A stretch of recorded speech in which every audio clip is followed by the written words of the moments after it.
Frères et sœurs, dans sa nature orgueilleuse, l'homme aspire de façon générale à l'occupation de la première place.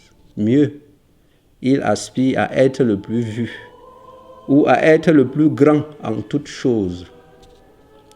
C'est ce qui frappe à l'œil encore dans l'évangile de ce jour, où le désir d'occuper la première place hante l'esprit des disciples.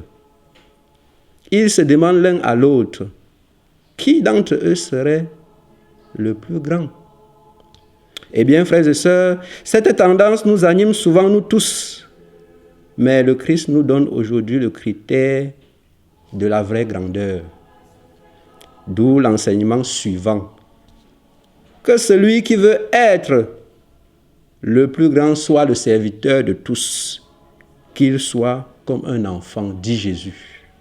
Oui, frères et sœurs, c'est dans le service de Dieu et du prochain qu'un chrétien reflète sa grandeur, à l'instar du Christ lui-même qui a servi l'humanité jusqu'à en mourir.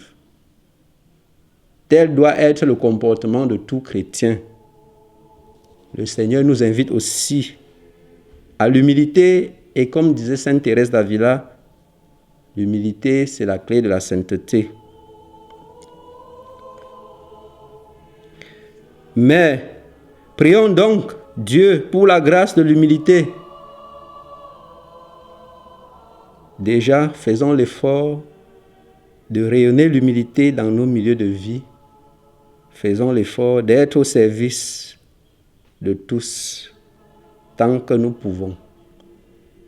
Loué soit Jésus-Christ.